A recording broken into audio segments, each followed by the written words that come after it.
तो हमने जो पुरानी हम लोगों की जितनी भी क्लासेस थी उसमें आप लोगों के जो क्रिस्टल सिस्टम होते हैं उसके बारे में पढ़ लिया है ना। उसमें से हमने स्पेसिफिकली आप लोगों के एक क्रिस्टल सिस्टम की स्टडी की है जिसका नाम होता है आपका कौन सा वाला क्रिस्टल सिस्टम, क्यूबिक। क्यूबिक में हमने 3 पार्ट्स पढ़े हैं।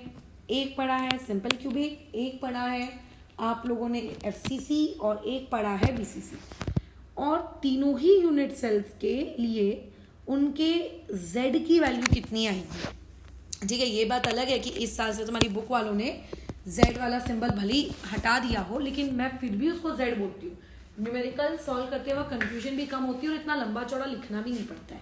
ठीक है, अच्छा तुम्हारा बुक वाला आजकल उसको नया सिंबल से यूज करता है, that is n। But n कैसा है, हम लोग 11th स्टैंडर्ड से पढ़ते आते हैं ना कि हम लोग नंबर ऑफ मोल्स के लिए यूज करते हैं। तो फिलहाल हम लोग पूरा डेरिवेशन z के लिए करेंगे, but according to your book हम उसको किसके अकॉर्डिंग रिप्लेस कर देंगे, n से। मैं बता दूं, आप कोई भी सिंबल लेके कुछ भी कर सकते हो, बस आपको वहाँ पे आखिरी में अपना डेरिवेशन खत्म होने के बाद ये मेंशन करना होता है कि वेयर दिस सिंबल मतलब दिस, है ना। अब जैसे फोर्स को हम f सिंबल से लेते हैं, मान लो मैं बोल रही हूँ नहीं मेरे को फोर्स f नहीं देना है, मेरे को j लिखना है, लिख दो, क्या जाता है, बट वहाँ लिखना where j equal to force. ठीक है, ऐसा रहता है। अब कहानी आगे बढ़ाते हैं। तो बेसिकली आज हम लोगों को एक फॉर्मूला डिराइव करना है, one of the most important formula. इस फॉर्मूले से सीधे सीधे उठ के सवाल आते हैं। ठीक है, एकदम सीधा सीधा उठ के इससे फॉर्मूले से सवाल आता है। पहला फॉर्मूला है क्या, ये देख लेते हैं। फॉर्मूला होता है रो इक्वल्स टू, रो मतलब डेंसिटी। डेंसिटी के लिए हम लोग जो सिंबल यूज करते हैं वो ये रो होता है, इसको हम लोग रो कहते हैं। रो इक्वल्स टू क्या होता है आपका z मल्टीप्लाई बाय क्या होता है मॉलिक्यूलर मास, जिसको मैं mm लिखूंगी। ठीक है, अपॉन में क्या होता है Na और इनटू में क्या होता है a क्यूब। ये खत्म, यही आपका प्यारा सा फॉर्मूला है, जहाँ पे Na का मतलब तुम तो जानते ही हो क्या होता है, एवोगैड्रोस नंबर। ठीक है, Na का मतलब क्या होता है, एवोगैड्रोस नंबर, जिसकी वैल्यू हम लोग ऑलरेडी 11th स्टैंडर्ड में पढ़ चुके हैं। क्या होती है 6.022 इंटू 10 की पावर कितना 23। जहाँ पे A क्या होता है, हम लोगों ने अभी हमारी पुरानी क्लासेस में पढ़ा, किसी भी यूनिट सेल की जो एज लेंथ होती है उस एज लेंथ को हम लोग क्या कहते हैं, आप लोगों का A कहते हैं। और जो वहाँ पे mm में लिख रही हूँ, ये mm क्या होता है, मॉलिक्यूलर मास। तुम अगर mm नहीं लिखना चाहते हो तो तुम सिर्फ एक कैपिटल M भी लिख सकते हो, चॉइस तुम्हारी है। मैं mm लिखती हूँ ताकि मैं कंफ्यूज ना हूँ किस चीज़ को लेकर, मास और मोलर मास के बीच में। ठीक है, अच्छा अब यहाँ पे z क्या है, अब सबसे इंपॉर्टेंट चीज़ z यहाँ पे होता है आप लोगों का number of atoms per unit cell. ठीक है, कि आपके एक यूनिट सेल में नंबर ऑफ एटम्स बताइए कितने हैं, उसको हम कहते हैं z। और इसके बारे में हम लोग ऑलरेडी बात कर चुके हैं कि अगर आप लोगों के पास मान लेते हैं बीसीसी आता है, तो बीसीसी के केस में इस z की वैल्यू बोलो कितनी होती है 2। कैसे आता है, क्या हमने ये कैलकुलेशन सीखी है, यस हमने ये कैलकुलेशन सीखी है। अगर मान लेते हैं आपके पास एफसीसी आता है, तो एफसीसी के लिए बोलो ये कैलकुलेशन कितनी होती है, z बराबर बोलो 4। अगर आप लोगों के पास मान के चलते हैं सिंपल क्यूबिक आता है, तो इसके लिए z की वैल्यू बोलो कितनी होती है 1। क्या हमने ये सीखा है, बस। तो इनडायरेक्टली आपको आपका क्वेश्चन पढ़ना है, उस क्वेश्चन में आपको ये पढ़कर आइडेंटिफाई करना है कि वहाँ पर आपका जो क्रिस्टल आपको दिया गया है वो इनमें से बीसीसी है, वो आपका एफसीसी है, कि वो आपका एचसी है। क्योंकि अगर आप पहचान जाते हो कि वो कौन सा है तो आप इस फॉर्मूले में उस z की वैल्यू को पुट कर सकते हो। अभी हम देखेंगे कि फॉर्मूला कैसे आया, but before moving into this formula पहले बातचीत तो कर लें उस फॉर्मूला से रिलेटेड टर्म्स की जो उसमें हम लोगों ने इन्वॉल्व करके रखें। अब कई बार कैसा होता है कि क्वेश्चन में डायरेक्टली दे दिया जाता है कि अब बीसीसी क्रिस्टल एफसीसी क्रिस्टल, लेकिन कई बार सवाल में डायरेक्टली नहीं देता है। अब अगर वो डायरेक्टली नहीं देता है तो हमें कैसे पता चलेगा कि वो कौन से सिस्टम को फॉलो करता है। तो एक छोटा सा मैं नोट लिखवा रही हूँ, इस नोट को आप याद रखोगे, ये न्यूमेरिकल्स को सॉल्व करने में तुम्हारी काफ़ी हेल्प करेगा। बोर्ड्स लेवल में तो देखो चीज़ें डायरेक्टली आ जाती हैं, बट कि ये एफसीसी है, ये बीसीसी है, ये वो वगैरह वगैरह। और एक नोट में ऑलरेडी पहले भी लिखा चुकी हूँ कि जो डी ब्लॉक के एलिमेंट्स होते हैं यूजुअली वो किसको फॉलो करते हैं? एफसीसी को फॉलो करते हैं। तो अगर आप बोर्ड्स के थोड़ा भी ऊपर जाओ ना, तो ऐसे में आप लोगों को इवन एमएचटी सीटी में भी या स्टेट की जो एंट्रेंस एग्जाम होती है उसमें भी आपको डायरेक्ट हिंट नहीं मिलेगी कि वो एफसीसी है कि बीसीसी है। किस्मत अच्छी रही तो अच्छी बात है। तो हम पहचानेंगे कैसे? देखो, बहुत ही सिंपल सी चीज़ होती है, ज़्यादा कोई कठिन चीज़ ये है नहीं। For example, if somebody is talking about FCC, तो एफसीसी को लेकर हमको जनरल रूल्स बना लेते हैं। ठीक है, हमने जनरल रूल एफसीसी को लेकर ये बनाया कि हम लोगों के पास जो डी ब्लॉक वाले होते हैं, डी ब्लॉक समझते हो ना आप लोगों का? डी ब्लॉक वाले बोलो कौन? डी ब्लॉक वाले मतलब लेड हो गया, ठीक है, आप लोगों का कॉपर हो गया, आप लोगों का आयरन हो गया, आप लोगों का सिल्वर हो गया, आपका गोल्ड हो गया, ऐसे और भी बहुत सारे। ये डी ब्लॉक वाले यूजुअली आप लोगों का क्या करते हैं? एफसीसी सिस्टम बनाते हैं। ठीक है, क्या करते हैं? यूजुअली एफसीसी सिस्टम बनाते हैं। अच्छा, अगर मैं बीसीसी की बात करूं तो बीसीसी को कौन फॉलो करते हैं? आप लोगों के जो ग्रुप 1 में होते हैं, ग्रुप 1 पीरियोडिक टेबल, ग्रुप 1 बोलो कौन होता है? इसको हम लोग शॉर्ट में कहते हैं अल्कली मेटल्स। जो हमारे पास अल्कली मेटल्स होते हैं, बताओ अल्कली मेटल्स कौन कौन से होते हैं? लिथियम होता है ना, आप लोगों का सोडियम होता है, फिर पोटाशियम होता है, रुबीडियम होता है, सीशियम होता है। ये लोग आप लोगों के क्या करते हैं? बीसीसी शो करते हैं। इसका ये मतलब नहीं है कि बीसीसी और कोई शो नहीं करता है, और भी लोग बीसीसी को शो करते हैं, बट मैं उनमें से कुछ एग्जांपल्स तुमको दे रही हूँ। ठीक है, अगर हम लोग ये बात कर दें कि आप लोगों का सिंपल क्यूबिक कौन देता है, तो सिंपल क्यूबिक में देखो आप लोगों को यूजुअली क्वेश्चंस नहीं मिलते हैं। ठीक है, बहुत कम मिलते हैं, और अगर मिले तो उसमें मैं तुम्हें बता दूं, आप लोगों का एक बहुत ही स्पेशल एलिमेंट जिसका नाम है पोलोनियम। ठीक है, ये पोलोनियम आप लोगों का क्या शो करता है? सिंपल क्यूबिक स्ट्रक्चर को शो करता है। और अगर हम लोग बात करें एचसीपी की, जो कि तुम्हारे बोर्ड्स के सिलेबस में कभी नहीं पूछा जाएगा, बट फिर भी अगर जानना चाहते हो तो उसमें रहता है आप लोगों का मैग्नीशियम और जिंक, इसके जैसे लोग शो करते हैं। ये मैं एलिमेंट्स की नाम बता रही हूँ। ठीक है, अगर ये चीज़ बोर्ड्स के बियॉन्ड की होती ना, तो तुम्हें NaCl कौन सा स्ट्रक्चर शो करता है ये पढ़ना पड़ता, तुम्हें ये पढ़ना पड़ता कि वहाँ पर NaCl में कहाँ पे कौन सी पोजीशन पे कौन सा पर्टिकुलर आयन बैठा है और आजू बाजू कैसे कैसे लोगों से घिरा है। बट हमारे बोर्ड्स में सॉलिड स्टेट उतना डिटेल में नहीं है, तो वो सब हम नहीं जानते। बट हाँ, इस फॉर्मूले से रिलेटेड ये जानकारी होनी चाहिए, ताकि अगर तुम्हारे पास कोई न्यूमेरिकल आया तो उस न्यूमेरिकल को तुम आसानी से बोलो क्या कर सकते हो, डील कर सकते हो। जैसे कि आप लोगों को ये सॉल्ट एग्जाम्पल दिया है, यहाँ पे देखो क्या लिखा हुआ है क्वेश्चन में, साफ गोल्ड क्रिस्टलाइजेस इनटू एफसीसी। अब यहाँ पे भैया इस महाशय ने आपको हिंट भी दे दी गोल्ड, ठीक है, ताकि आपको मोलर मास पता चल जाए, और बाजू में लिखकर भी दे दिया एफसीसी, है ना। बट मैं क्या सजेस्ट करूंगी कि गोल्ड आप लोगों का कैसा है? एक डी ब्लॉक एलिमेंट है, तो डी ब्लॉक में तो और भी कोई आ सकता है। जरूरी है कि अगर नहीं लिख के देता तो फिर क्या करते? तो आपको पता होना चाहिए कि सेंस हमारा गोल्ड जो है वो डी ब्लॉक एलिमेंट है, इसलिए इसका Z बराबर बोलो इस क्वेश्चन में कितना लिया जाएगा? 4। और तुम्हारी बुक में इस Z वाले सिंबल को बेसिकली किस सिंबल से इंडिकेट करता है? N वाले सिंबल से इंडिकेट करता है। तो चॉइस तुम्हारी है, तुम कर सकते हो N से भी। वैसे ही थोड़े बहुत हम लोग अपनी एक्सरसाइज के सवालों में भी आ जाते हैं। देखते हैं एक्सरसाइज के सवालों में हम आइडेंटिफाई कर पा रहे हैं क्या, या डायरेक्ट हिंट दी है कि नहीं दी है। देखो अच्छा क्या बोला है एक्सरसाइज में, न्यूमेरिकल न्यूमेरिकल न्यूमेरिकल कहाँ चला गया? ये देखो क्या बोला है, इरिडियम। इरिडियम आप लोगों का क्या बना रहा है? एफसीसी बना रहा है। अब क्या तुम इरिडियम को जानते हो?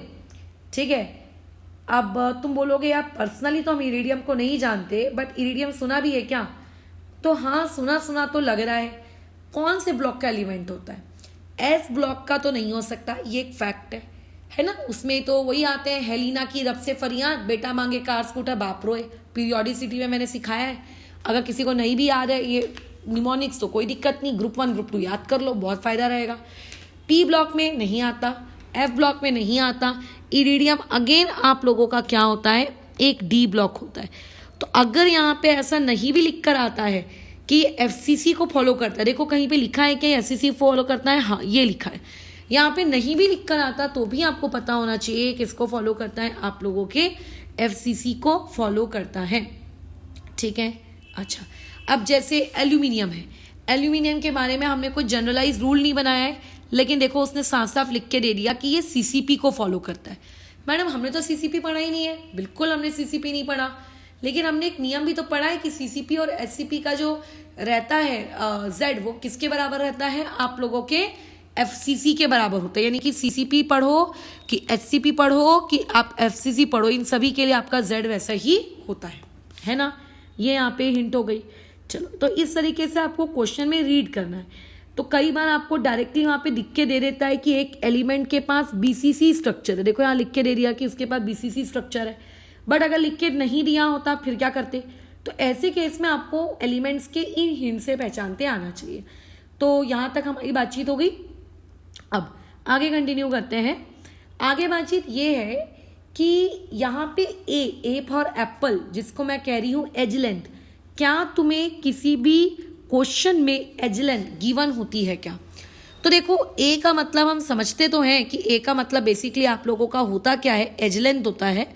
और जो आप लोगों का क्वेश्चन होता है, उस पर्टिकुलर क्वेश्चन में आपको ये जो एज लेंथ होती है, ये हो सकता है ये गिवन हो।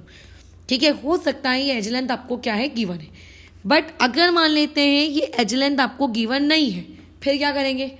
ठीक है, अगर ये आप लोगों को गिवन नहीं है तब क्या करेंगे?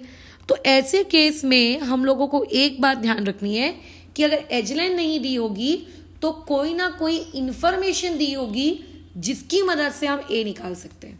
कैसी इंफॉर्मेशन? आर यानी कि रेडियस आप लोगों का वहां पे जरूर क्या रहा होगा, गिवन रहा होगा। क्यों? क्योंकि हम लोगों ने अपनी पुरानी क्लासेस में क्या किया है, ए और आर के बीच में रिलेशनशिप ढूंढा है कि अगर हम सिंपल क्यूबिक की बात करें तो ए इक्वल टू कितना हो जाता है आर के टर्म्स में, बीसीसी की बात करें तो कितना होता है, एफसीसी की बात करें तो कितना होता है। तो उस रिलेशनशिप से हमने क्या सीखा था कि सिंपल क्यूबिक के केस में ए इक्वल टू बोलो कितना हो जाता है, 2 टाइम्स ऑफ आर। याद आ रहा है? अच्छा, अगर आप बीसीसी की बात करते हो तो बीसीसी के टर्म्स में बताओ क्या हो जाता है, आर कितना हो जाता है, √3a/4। आप एफसीसी के केस में क्या हो जाता है, √2a/4। तो अगर तुम्हें ए नहीं दिया है लेकिन ए ऊपर तो फॉर्मूले में हमको यूज करना है, तो फिर ऐसे में क्या करेंगे, हम लोग इस पर्टिकुलर रिलेशनशिप को यूज करेंगे। आर अगर दिया है तो, और कैलकुलेशंस करके ए निकालेंगे और फिर इस ए को हम लोग ऊपर पुट करेंगे। जब मैं न्यूमेरिकल सिखाऊंगी ना तब बिल्कुल बताऊंगी इस टाइप के न्यूमेरिकल्स के साथ कैसे डील करते हैं। बट क्या फॉर्मूला क्या है ये पता चल चुका है, फॉर्मूले में किस टर्म को क्या कहा जाता है क्या ये पता चल गया है, दैट्स वेरी गुड। बात आती है मोलर मास की। अब देखो, अगर गोल्ड है तो हो सकता है कि गोल्ड का आपको एटॉमिक मास दे दे तो अच्छी बात है, बट अगर लेट से नहीं दिया है, gold, silver, platinum, copper, zinc, mercury, iron, ये ऐसे कुछ लोग हैं जिनके आपको एटॉमिक मास याद होने चाहिए। सिल्वर, इनका आपको याद होना चाहिए। ठीक है, अगर आपको इनके एटॉमिक मास याद नहीं है और आप डिपेंडेंट हो कि क्वेश्चन में देगा तो मैं यूज करूंगा, वैसे क्वेश्चन वाला देता है क्योंकि पूरा पीरियोडिक टेबल तो कोई याद करके बैठ नहीं सकता ना, बट जनरल चीजें कुछ ऐसी होती हैं जो एक स्टूडेंट को याद होनी चाहिए। तो जो मैंने अभी लिस्ट में नाम लिए उनके आपको क्या करने हैं, एटॉमिक मास याद रखना है। पीरियोडिक टेबल खोलो, इसको याद करो।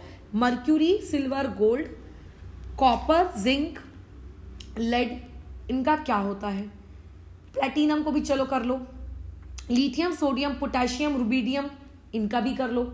और बाकी अगर कोई आता है तो फिर वो आप देखते बैठेंगे अपन पेपर में, वहां पे वो दिया रहेगा। अब बात आती है कि जैसे हमने ये भी इतनी बकबक की, इस पूरे के पूरे फॉर्मूले को आखिर डिराइव कैसे किया गया, इसका डेरिवेशन कैसा है। इसके डेरिवेशंस के लिए आपको कुछ कॉमन सेंस जैसी चीज़ों की आवश्यकता होगी। पहले हम उन चीज़ों पे बातचीत कर लेते हैं। जैसे कि पहला पॉइंट, आपको ये पता होना चाहिए डेंसिटी होती क्या है। डेंसिटी का सिंपल फॉर्मूला होता है मास डिवाइडेड बाय वॉल्यूम। आप जिस भी चीज़ की डेंसिटी ले रहे हो, मान लेते हैं तुम में से कोई मुझे कह रहा है कि मैडम मैं डेंसिटी निकालूंगा, मेरे सामने एक बॉटल रखी है उसकी, तो आपको मास भी किसका लेना है, फिर उस बॉटल का लेना है। आप ये नहीं कर सकते कि मास मैडम उस बॉटल के अंदर जो पानी है ना, उस पानी के साथ उसका मास लेंगे, ना ना ना, खाली बॉटल का। क्योंकि डेंसिटी आप किसकी निकालना चाहते हो, खाली बॉटल की। फिर तुम बोलोगे मैडम डेंसिटी मेरे पास जो कॉपी में को उसकी डेंसिटी निकालनी है, उसके कागज की डेंसिटी निकालनी है, तो क्या करो, उसका एक कागज फाड़ो और देखो उसका मास कितना आता है। पूरी कॉपी का मास ना, उसके एक कागज की क्योंकि डेंसिटी निकाल दो तो एक कागज का मास होना। तो बेसिकली न्यूमरेटर में उस चीज का मास रखा जाता है जिसकी हमको डेंसिटी निकालनी होती है, और सिमिलरली वॉल्यूम में भी उसको रखा जाता है जिसका वॉल्यूम हमको निकालना होता है, ठीक है।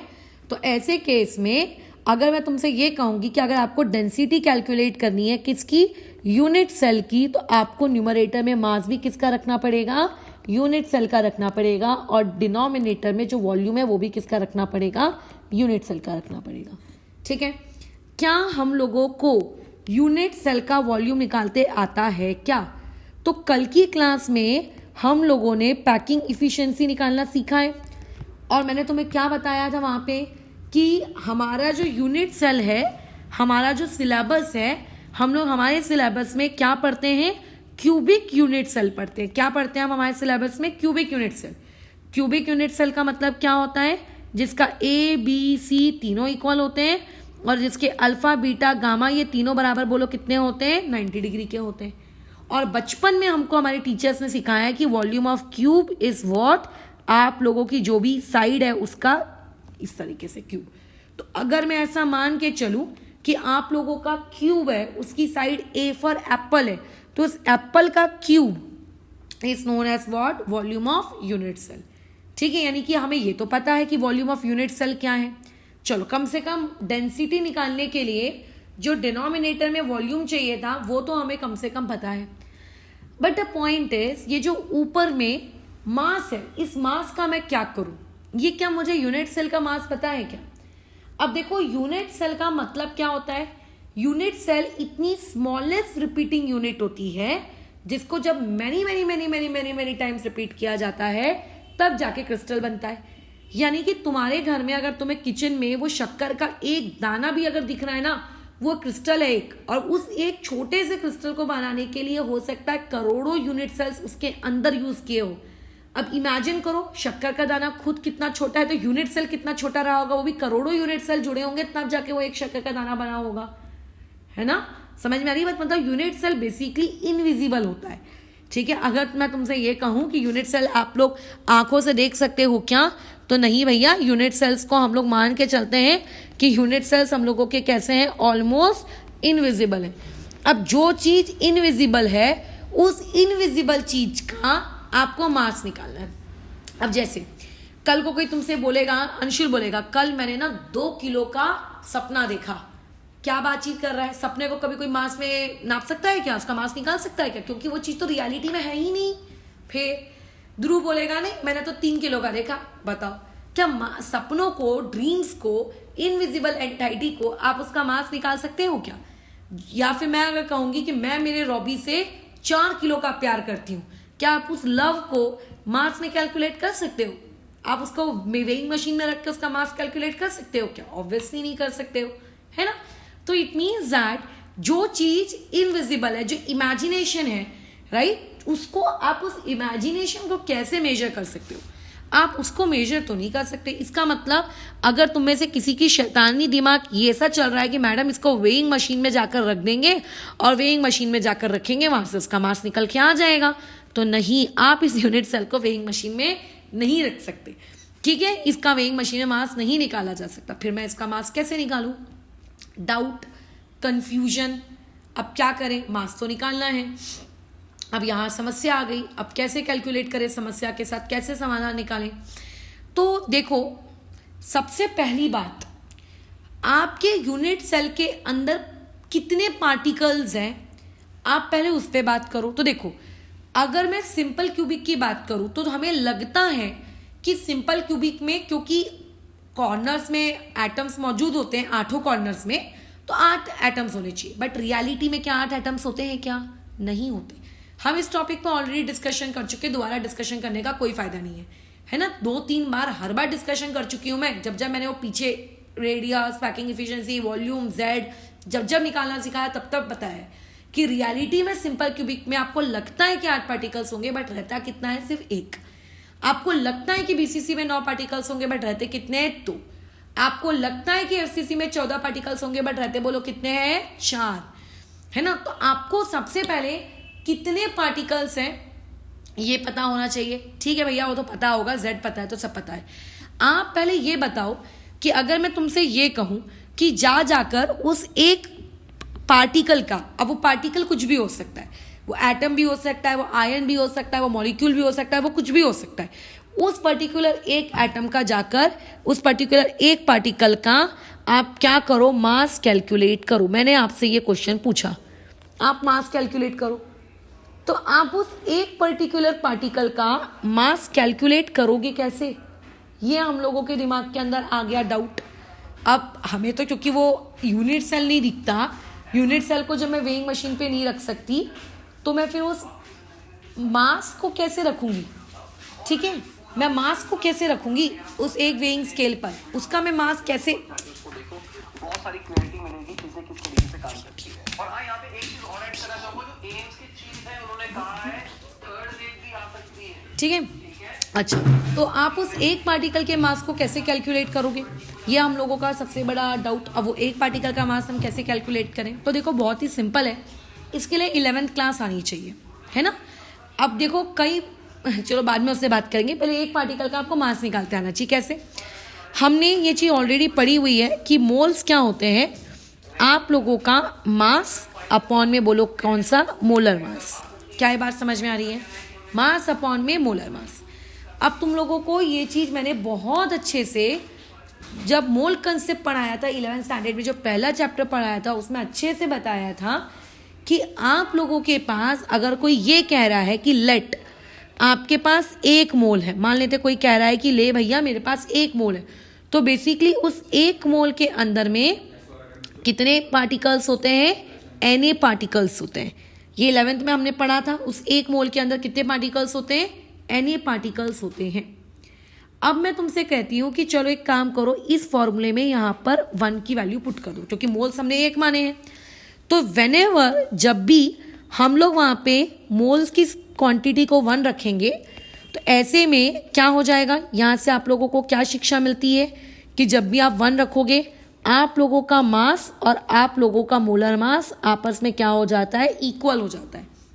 इस कंसेप्ट की मुझे नीड है आगे डेरिवेशन में, इसीलिए बता रही हूँ तब स्लोली स्लोली, नहीं तो ये सारी चीजें मुझे रिकॉल करके देने की 11th की नीड नहीं पड़ती, मैं डायरेक्ट बता सकती थी, बट मुझे पूरा यकीन है ना कि तुम भूल गए होगे। ठीक है, अच्छा, इससे क्या शिक्षा मिलती है कि मास और मोलर मास इक्वल हो जाता है। कब इक्वल हो जाता है? अपने आप हमेशा इक्वल होता है क्या? नहीं, ये तभी इक्वल होता है व्हेनेवर जब आपके पास मोल्स कितने लिए गए हो? 1, है ना। जब आपके पास मोल्स की क्वांटिटी कितनी ली गई हो? 1, तब आपका मास और मोलर मास क्या हो जाता है? इक्वल।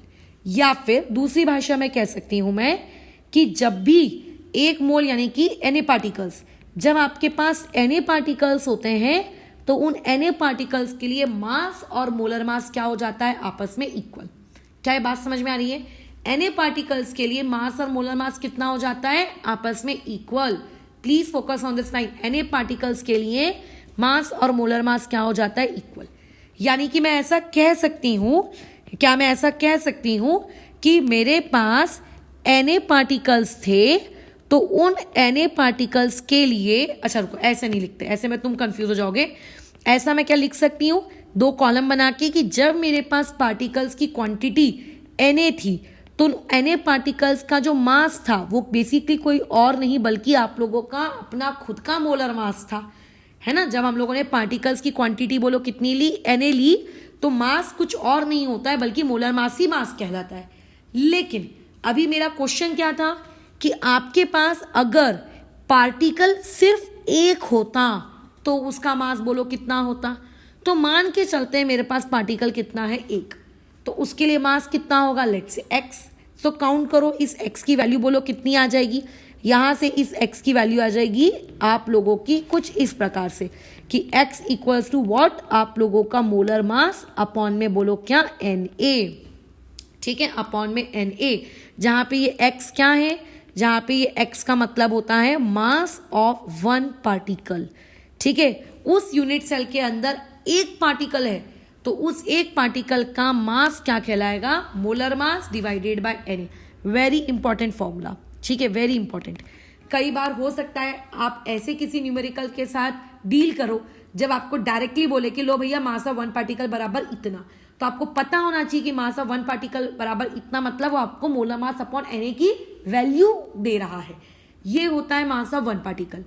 अब मुझे बताओ, for example if I am talking about BCC, तो क्या बीसीसी के अंदर सिर्फ एक पार्टिकल होता है क्या? नहीं, बीसीसी के अंदर बोलो कितने पार्टिकल्स होते हैं? 2। एफसीसी के अंदर कितने पार्टिकल्स होते हैं? 4। और भी अगर अलग अलग प्रकार के unit cells, customised unit cells आपको बनाकर दिए जाए तो उनके अंदर नंबर ऑफ पार्टिकल्स क्या हो सकते हैं? चेंज हो सकते हैं। अगर एक पार्टिकल के लिए मास इतना है, जैसे अगर एक नटराज पेंसिल 3 रुपए की आती है तो एक्स नटराज पेंसिल कितने की आएंगी? 3x रुपीज की आएंगी। वाई नटराज पेंसिल कितनी की आएंगी? 3y रुपीज की आएंगी। Basic class 2 mathematics, right. तो अगर मैं ऐसा कहूं कि नाउ मान के चलते हैं कि हम लोगों के पास z नंबर ऑफ पार्टिकल्स हैं, हमारे पास हमारे यूनिट सेल्स में नंबर ऑफ पार्टिकल्स बोलो कितने हैं? हम लोगों के यूनिट सेल में नंबर ऑफ पार्टिकल्स कितने हैं? z है। तो उन z वालों के लिए भी क्या मास इतना ही होगा? नहीं, तो मास चेंज हो जाएगा, है ना। मास क्या होगा? चेंज हो जाएगा। कितना होगा? जो भी ऊपर वाला मास आया है, अगर आपको टोटल मास निकालना है उस यूनिट सेल का टोटल मास, ठीक है, ड्यू टू ऑल पार्टिकल्स, जितने भी पार्टिकल्स उस पर्टिकुलर यूनिट सेल में है, उन सारे यूनिट सेल्स की पार्टिकल्स की वजह से अगर आपको टोटल मास निकालना है तो टोटल मास आप कैसे निकालोगे? जितने भी पार्टिकल्स हैं, बोलो कितने पार्टिकल्स हैं? z पार्टिकल्स हैं, मल्टीप्लाई बाय बोलो क्या? Mass of 1 particle. तो इससे आपको क्या मिल जाएगा? पूरे के पूरे यूनिट सेल का, ठीक है, total mass of unit cell आपको बेसिकली मिल जाएगा, क्योंकि यूनिट सेल बहुत सारे पार्टिकल्स से बना हुआ है। तो जितने भी पार्टिकल्स होंगे वो मल्टीप्लाई बाय एक पार्टिकल का मास, जो कि बोलो क्या होता है? Molar mass upon Na। तो यहां से मुझे क्या पता चला कि मेरे पास जो यूनिट सेल है, मेरे उस यूनिट सेल का मास कितना है? इतना है। तो यानी कि अगर कोई मुझसे पूछेगा कि डेंसिटी क्या होती है, तो मैं उसको क्या कहूंगी? डेंसिटी यूनिट सेल की निकालनी है। अच्छा ठीक है भैया, निकाल ले। उसके लिए क्या कर? यूनिट सेल का मास लिख। अच्छा, और उसके लिए क्या लिख? यूनिट सेल का वॉल्यूम लिख। तो यूनिट सेल का वॉल्यूम लिखना is not at all a big deal, simply यहाँ पे आ जाना है a³। बट यूनिट सेल का मास निकालना is a very big deal because it is an invisible particle, you cannot directly measure it under a weighing machine. So हमने क्या किया? इस तरीके से कैलकुलेशन की और हमको पता चला कि उस पूरे के पूरे यूनिट सेल का मास बोलो कितना है? वो है आप लोगों का z multiply by molar mass upon में बोलो कितना? Na। थोड़ा सा मैं इसको सिंप्लीफाई करूंगी तो क्या ये वही फॉर्मूला बन जाता है जो आपको इस क्लास की स्टार्टिंग में बताया गया था? बिल्कुल ये वही फॉर्मूला बन जाता है। तो यहाँ से हम लोगों को उस पर्टिकुलर यूनिट सेल की क्या पता चल गई? डेंसिटी पता चल गई, ये ऐसे। अच्छा, अब मैं बताऊं तुम्हें, मैंने कुछ ऐसे लोगों को देखा है जिन लोगों का काम बेसिकली चीज़ों को सिखाना है, इनडायरेक्टली टीचर्स, बट जब उन लोगों को इस तरीके से मोल कॉन्सेप्ट्स के डेरिवेशंस में ये समझाने की बारी आती है ना कि ये Na कहाँ से आया, ये mm क्यों आया, ये z क्यों मल्टीप्लाई किया, तो वो लोग कुछ भी अनाप शनाप बताते हैं। फॉर एग्जाम्पल, मैंने किसी को ऐसा सुना था बोलते हुए कि आप लोगों का जो n होता है ना वो 1/Na होता है, ये मैंने कहीं सुना है। तो ऐसी अगर कोई भी अनाप शनाप बातें तुमसे करे तो ऐसी अनाप शनाप बातों को पहले तो कान से हटा लेना, ठीक है। कोई भी चीज़ किसी के इक्वल नहीं होती या रेसिप्रोकल नहीं होती। तुम्हें मोल कंसेप्ट में जो चीज़ सिखानी थी वो सब सिखा चुके। तो ऐसा तो हमने कहीं नहीं पढ़ा कि number of particles Avogadro number के रेसिप्रोकल होते हैं। ऐसा तो हमने कहीं नहीं पढ़ा कि मोल्स एवोगैड्रो नंबर के रेसिप्रोकल होते हैं, क्योंकि ऐसा होता नहीं है। बट वो डेरिवेशन सिखाने के पर्पज से अब कुछ तो बोलना है, अब कुछ तो बोलने के लिए वो कुछ भी बोल देते हैं और अल्टीमेटली डेरिवेशन तक तो पहुंच ही जाते हैं, क्योंकि तुमको इस बात से तो मतलब ही नहीं रहता है कि वो सही बोल रहा है कि गलत बोल रहा है। तुमको तो बस इस बात से मतलब होता है कि बोल रहा है बस वो इंसान। तो ध्यान रखना, कुछ भी अनाप शनाप मत सीखना, ठीक है। मान लेते हैं कुछ लोगों को मेरी ऊपर की बातचीत समझ ही नहीं है कि अरे मैडम आपने ये क्या लिखा या आपको क्या लिखा। तो देखो, ये मेरा कसूर नहीं है, ये कसूर एक्चुअल में तुम्हारी बेसिक मैथमेटिक्स का है जो क्लास 2 से शुरू होती है, ठीक है। अच्छा, अब मान लेते हैं आप कसूर तो है अब, लेकिन हम क्या करें, पढ़ना तो है, 12 बोर्ड्स तो देने। तो ऐसे में उन लोगों के लिए सिंपल चीज होती है, जैसा डेरिवेशन लिखा है उसको रट लो। लेकिन बेस्ट चीज है, गलत मत सीखो। गलत सलत सीखोगे तो आगे भी किसी ना किसी को गलत ही सिखाओगे, ठीक है। गलत मत सीखो, कम से कम आगे ये तो बोल सकोगे मुझे नहीं आता, राइट, बट गलत नहीं पढ़ना और नहीं गलत सिखाना आगे। तो उसके लिए भले ही तुम्हें मान लेते हैं ये पूरी मैथमेटिक्स समझ में ना आई, जो कि क्लास 2 की मैथमेटिक्स है, ठीक है, अगर मान लेते वो भी समझ में नहीं आ रहा है तो फिर कोई दिक्कत नहीं, आप उसमें एकदम चिल रहो, कोई दिक्कत नहीं, मैं रट लेता हूँ, मैं लिख दूंगा, समझ गए। क्योंकि कोई भी बोर्ड एग्जाम्स में आके तुमको ये नहीं पूछता कि अच्छा ये तूने mm/na mass of one particle कैसे निकाला, कोई नहीं पूछता। तुम बोर्ड्स में डायरेक्ट लिख दोगे ना mass of one particle is molar mass divided by Na, तुम्हें फुल मार्क्स मिलेंगे। Nobody is going to ask you कि ये चीज आई कैसे, बट ये हमने सिखा के दी यहाँ पर, क्योंकि हमें लगता है कि ऑब्वियसली तुम आगे फ्यूचर में जब पढ़ाई करोगे हायर स्टैंडर्ड में, अगर केमिस्ट्री लेके पढ़ाई लेट से करते हो तो तुम्हारी नाक नहीं कटनी चाहिए ना कि अरे तुम्हें तो कुछ आता ही नहीं है, तुमने तो कुछ सीखा ही नहीं, तुम्हें ऐसा अंदर से खुद नहीं लगना चाहिए। तो ये चीज़ कैसे आई, हम मान के चलते हैं कि हमारे पास 1 मोल है, 1 मोल को ही बेसिकली हम Na पार्टिकल्स कहते हैं। अगर 1 मोल होता है तो देखो बहुत ही बेसिक मैथमेटिक्स है, इसको मैंने यहाँ से मल्टीप्लाई में ले गई मैं, है ना। तो मास और मोलर मास आपस में क्या होगा, इक्वल। तो मास और मोलर मास हमेशा इक्वल रहेंगे, तब इक्वल रहेंगे जब जब मोल्स की क्वांटिटी क्या ली जाएगी, 1। जब जब मोल्स की क्वांटिटी या तो 1 ली जाएगी या फिर जब जब Na पार्टिकल्स लिए जाएंगे। तो इसका मतलब मैं ये कह सकती हूँ कि Na पार्टिकल्स के लिए मास बोलो किसके बराबर है, मोलर मास के बराबर है। बट हमारा डाउट तो क्या था कि एक पार्टिकल का मास कितना होता है, तो हमने यहाँ पे देखो 1 रखा और उसके करस्पॉन्डिंग हमने मास निकाल लिया, ठीक है। बस ये था आपका डेरिवेशन। तो अब इसको बुक में जिस भी लैंग्वेज में ये लिखा है, ये डेरिवेशन आपको एग्जैक्टली उसी लैंग्वेज में कॉपी पेस्ट करना है बिना अपनी खोपड़ी चलाए, है ना। बुक वालों को ये चीज बहुत अच्छी लगती है कि बुक की ही लैंग्वेज में एक इंसान डेरिवेशन करके दे रहा है, ठीक है। अच्छा, अब इसमें मैं तुम लोगों को बताती जाती हूँ कहाँ से क्या क्या लिखना है, ठीक है, ध्यान रखना। अब उसमें गड़बड़ी मत करना, क्योंकि बुक में जो लैंग्वेज है थोड़ी सी गंदी है, थोड़ी सी कंफ्यूज करने लायक है कि अच्छा ये ऐसे ये ऐसे ये ऐसे। अच्छा, बस एक बात का ध्यान रखोगे, यहाँ पे n आपका कुछ और नहीं बल्कि बेसिकली आप लोगों का क्या है, z है, ठीक है। n और कुछ नहीं बल्कि z है। तो अगर तुम z में कंफर्टेबल हो तो तुम z भी लिख सकते हो, कोई तुम्हारे मार्क्स नहीं काटेगा, ठीक है। उसने बस वहां पे मेंशन करना फॉर्मूला लिखने के बाद कि where z is number of atoms per unit cell. अगर तुम वो सिंबल चेंज नहीं भी कर रहे होते तो भी तुम्हारा मेंशन करना तुम्हारी ड्यूटी है कि where n is number of atoms per unit cell, ठीक है। तो देखो इसको कैसे लिखोगे, अगर ये आंसर तुम्हें अपने बोर्ड्स में लिखना रहा, पॉइंट 1 पर वैसे ही लिखोगे कि let edge length of unit cell be a, ठीक है। तो उसके बाद फिर लिखना कि देन आप लोगों का volume of unit cell equal to A³। ये बन गया आपका पहला पॉइंट, ठीक है। अच्छा, फिर मैंने क्या बताया, हमको उसकी डेंसिटी निकालने के लिए क्या चाहिए, यूनिट सेल का मास भी चाहिए और यूनिट सेल का वॉल्यूम भी चाहिए। वो तो हमको मिल गया, वॉल्यूम तो मिल गया, मास का हम क्या करें। तो पॉइंट नंबर 2 ये लिखोगे, mass of unit cell equal to m multiply by z, ठीक है। क्या लिखोगे, m मल्टीप्लाई बाय z। जहां पे m मत लिखना, ठीक है, उसकी जगह m मत लिखना, मैं बताती हूँ m की जगह क्या लिखना। m की जगह लिखना मास of one particle, mass of one particle multiply by z, ऐसा लिखना, ताकि तुम m में कंफ्यूज ना हो कि m आखिर वहां क्या है। ज्यादा सिंबल्स में बातचीत करोगे ना, मैं बता दे रही हूँ कंफ्यूजन होना ही है, ठीक है। ये लिख दिया पॉइंट नंबर 2। अच्छा, फिर उसमें इस पॉइंट नंबर 2 के खत्म होने के बाद तुरंत लिखना कि वेयर z का मतलब बोलो क्या होता है, number of atoms per unit cell. तुम चाहो तो n भी लिख सकते हो, कोई दिक्कत नहीं है। ये पॉइंट नंबर 2 खत्म। अब पॉइंट नंबर 3 में आते हैं। अब पॉइंट नंबर 3 में हमको डेंसिटी निकालनी है, बट डेंसिटी निकालने के लिए बहुत जरूरी होता है कि मास ऑफ वन पार्टिकल कितना है। भैया पहले ये तो बता। तो मैंने तुम लोगों को अभी क्या बताया कि तुमसे बोर्ड एग्जाम्स में कोई नहीं पूछेगा कि ये mass of one particle molar mass upon Na कैसे आया।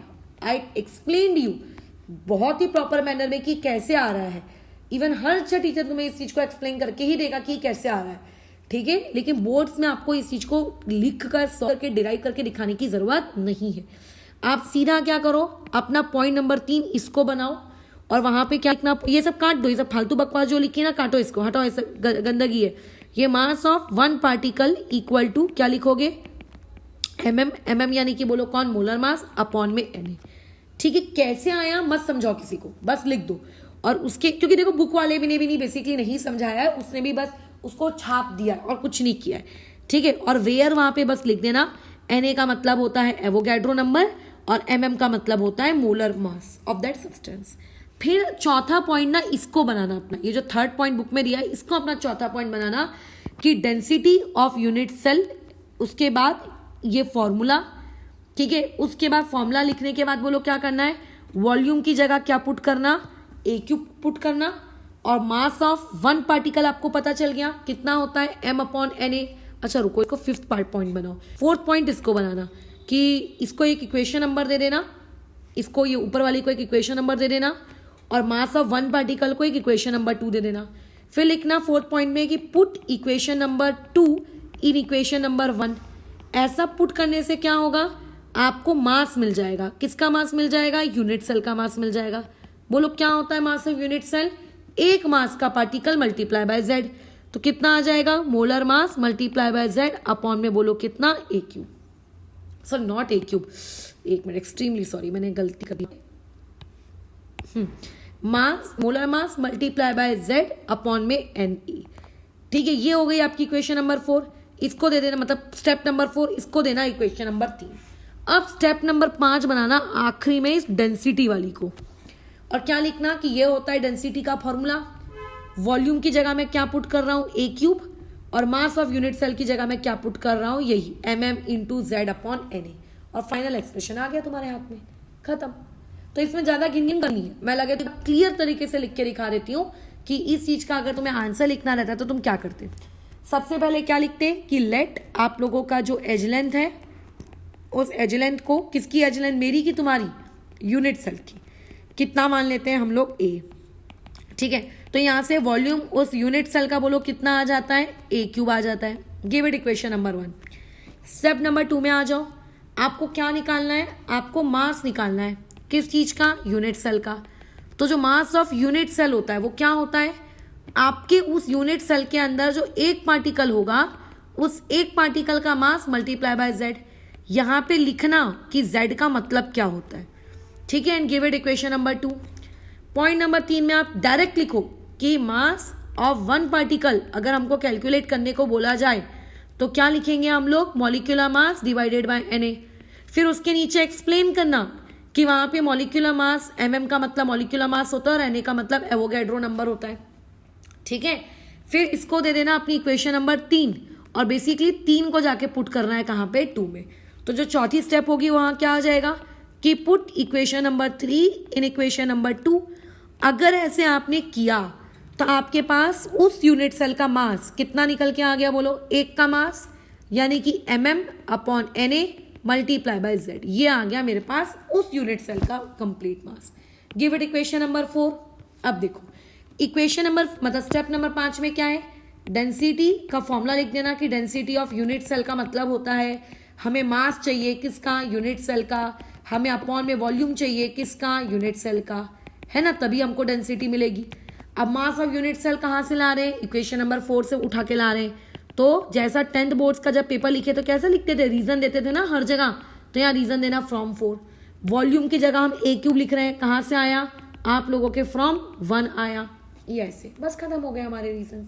और यहाँ से हमारे पास डेंसिटी निकल के आ गई। थोड़ा सजा धजा के लिख देना कि डेंसिटी का सिंबल, रो, ये वो वगैरह वगैरह, और अच्छे से फाइनल आंसर को ब्रैकेट में।